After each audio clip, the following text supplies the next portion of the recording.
What's up, you guys? Welcome back to Young Money Investments. If you have not been living under a rock for the past week, you of course know about the Tesla Cybertruck and what a buzz it has created on the internet. We thought Kim Kardashian broke the internet. Nah, she didn't come close to the type of buzz and hype surrounding the Tesla Cybertruck. In today's video, I want to talk about the three main reasons why I believe the current Cybertruck that people are loving and hating is most likely not going to be the truck that you are going to see in a production model. I'm going to give you my thoughts, my takes, and a few good examples on why this truck will probably be slightly different, all today on Young Money Investments.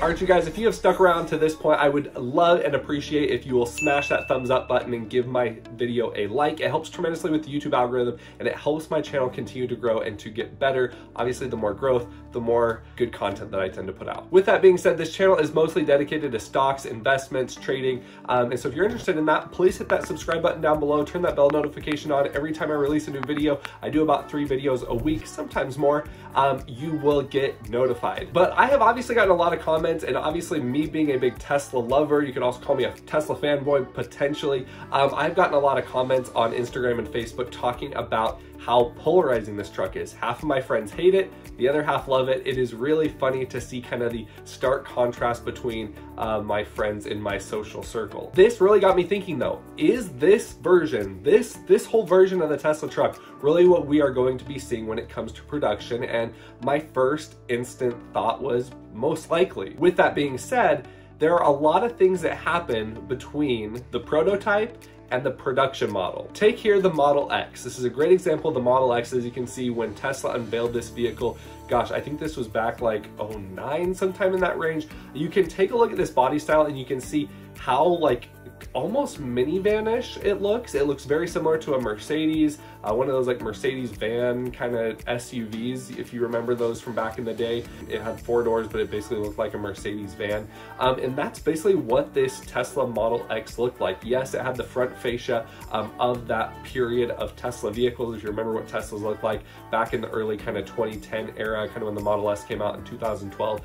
This is kind of the look of it, but there are a lot of things that are very different in this model compared to when Tesla finally actually released the production vehicle.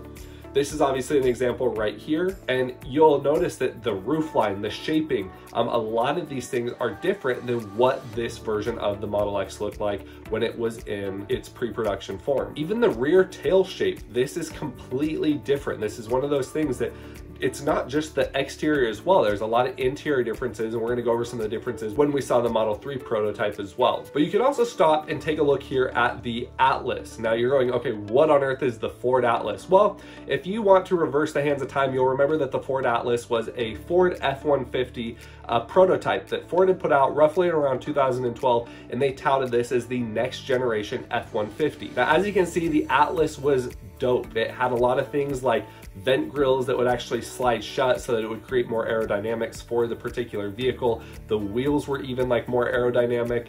The interior was just very super, like it's kind of space age, very futuristic. It had things like the tailgate step that actually shot up so that you could actually use the whole length of the vehicle for ladders and things like that. They thought about everything, the bed lights, the LEDs, everything in that truck were very super futuristic. Now, fast forward to today, and I own a 2019 Ford Raptor. And is it cool? Heck yeah, it's cool, but it doesn't have a lot of these features that this Ford Atlas has. Again, this was a prototype model. So as you can see, as you compare this to a current modern day F-150 and you compare it to a 2015, and now these future iterations that they've kind of updated and refreshed the truck, it still is not the same truck. This Atlas version of the F-150 almost looks more rounded, kind of like a Dodge, kind of that height and everything like that. It looks more different than the actual production vehicle that went into production in 2015 and is currently in existence through the end of 2019. Now, one more thing before we continue to talk just about the overall vehicles and how prototypes are different than production vehicles,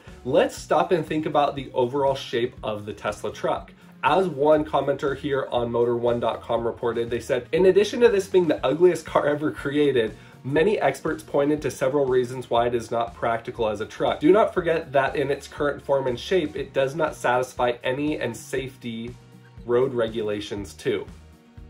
Now their grammar was a little bit off. We'll give them a pass for that. But a very good point was made with this, and that is the fact that the Tesla truck does not conform to several DOT regulations here in the United States. So there's going to have to be some changes made to the truck no matter what to comply with federal regulation. Another thing that a lot of people didn't like was that unfinished stainless steel kind of look that Tesla was almost trying to put on display, when in reality I think a painted truck would have made a lot better statement and more of a finished look as opposed to that raw stainless steel kind of DeLorean look that Tesla ended up going with. And one more thing, if you've not hit that thumbs up button already, please do so. That tremendously helps me out. Like I always say, please help out the channel. I'm not asking for money, not asking for much, just a tap of the mouse. Thanks so much. And last but not least, the overall styling cues, especially in the inside of the Model 3, are different from the current production vehicle. Let the record show that I also have a Tesla Model 3, and my steering wheel does not look anything like this weird, rounded, kind of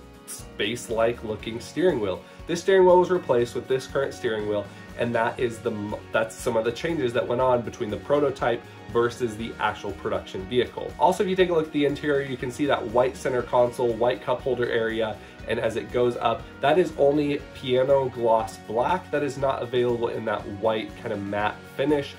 In the performance version, you can get the white dash as well, white premium leather. Those are options now. But in the beginning as well, when the vehicle first came out, those were not options. So very minute and very minuscule tweaks were not available in the first production set of vehicles as opposed to that prototype that went out from Tesla. Now, when it comes to the exterior styling of the Tesla Model 3, yes, to the person that does not own a Model 3 or is not very familiar with Teslas, it's gonna look very similar to the production vehicle, but it's not. There are several different things. The wheels are different. There's several little styling cues again that were on the pre-production version that are not on the current production vehicle. So overall, you guys, I just think it's very important to understand that while this is a very polarizing look, it was all a part of Elon's plan to get as many people talking about this, because when you're right in the middle and some people like it and some people kind of don't like it, that's not enough to make people want to talk about it. And that's what Elon wanted. This has now created a crazy, insane amount of buzz. There are probably well over 150,000 pre-orders now to date. There were over 146,000 pre-orders within the first 48 hours of the Cybertruck being released. That is by far and away the greatest number of pre-orders for any vehicle in the history of the earth. So what do you guys think? Do you think the Tesla truck is going to be the same? Do you think it's going to be different? And what do you think is going to change in the truck? Please leave your comments down below. I'm super excited to find out and hear what you have to say. Can't wait to catch you guys in the next video. Talk to you later. Bye.